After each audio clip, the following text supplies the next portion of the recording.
আমরা ইনশাআল্লাহ এই বাংলাদেশকে দুর্নীতি মুক্ত করে ছাড়বো, চাঁদাবাজ মুক্ত করে ছাড়বো, মা বোনদের ইজ্জত প্রতিষ্ঠা করে ছাড়বো, শিশু আবাস বৃত্ত বনিতা নিরাপদ বাংলাদেশ ইনশাআল্লাহ উপহার দেব। আমরা বলেছি বাংলাদেশে আর কোন ব্যাংক ডাকাতের অস্তিত্ব থাকবে না।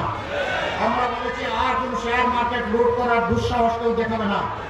আমরা বলেছি আর ঘরে ঘরে চাঁদার নামে ডাকাতি করার সুযোগ দেব না। সেই পরিবর্তনের বাংলাদেশ আপনারা চান কিনা?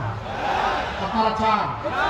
আমরা কথা দিচ্ছি, কথা যেমন জাতির সাথে আমরা 5 আগস্টের পর রেখেছি, অতীতে একটা বাদ দিলাম, রাখেন কে কি করেছে, অনেকে গুপ্ত সূক্ষ্ম আরো কত কিছু বলে, ভাই এগুলো কোনো সীমানা নাই। নিজেই যারা গুপ্ত হয়ে উদাও হয়ে গিয়েছিল বছরের বছর, যারা মজবুতকে বলে এরা নাকি গুপ্ত আর সূক্ষ্ম।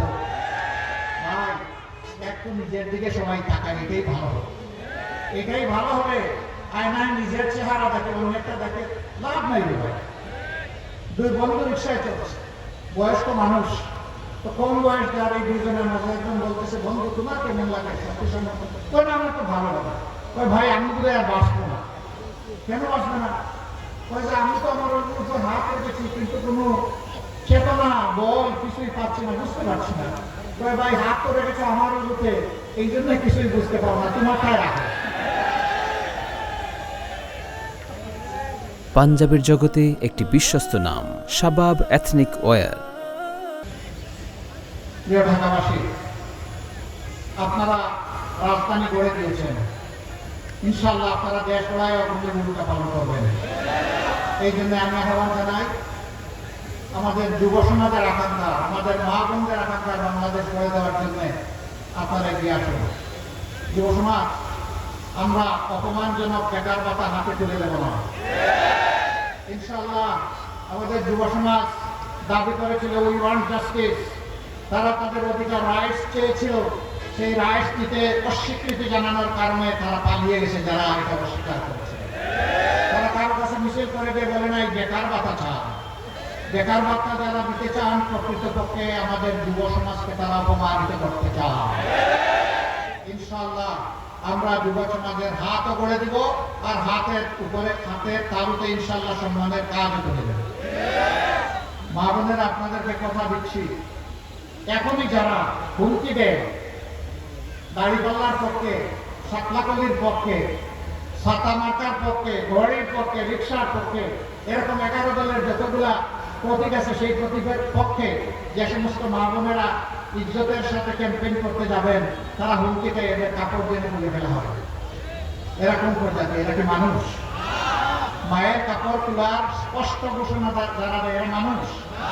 এরা এখন যা বলছে, নির্বাচনের পরে যদি আল্লাহ না করুন কোনোভাবে জিতে আসে বাংলাদেশটা কেমন হবে চিন্তা করে।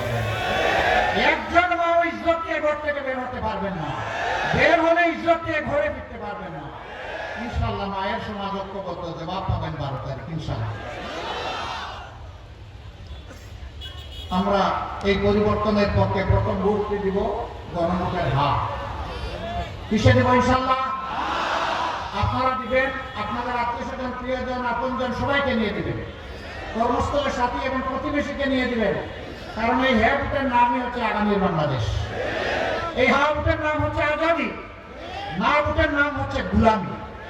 আজাদি না গুলামি? আজাদি না গুলামি? ইনশাআল্লাহ হ্যাঁ ভোটের জয় হবে ইনশাআল্লাহ। এরপরে ভোটটা হবে একটি ন্যায় এবং ইনসাফ ভিত্তিক, দুর্নীতি মুক্ত, চাঁদাবাজ মুক্ত, খনি লুটেরা মুক্ত, মা বোনদের ইজ্জত হরণকারীদের কারা করতে চায় তাদের মুক্ত একটা বাংলাদেশ গঠন করার জন্য। তার সাথে থাকবে আগ্রার ফাহিদা হাদি, শহীদ হাদির স্বপ্ন, আধিপত্যবাদ মুক্ত বাংলাদেশ ইনশাআল্লাহ। সেই বাংলাদেশ আমরা উপহার দিতে চাই। আপনারা থাকবেন আমাদের সাথে? এবার আমি আপনাদের সামনে পরিচয় করিয়ে দিচ্ছি।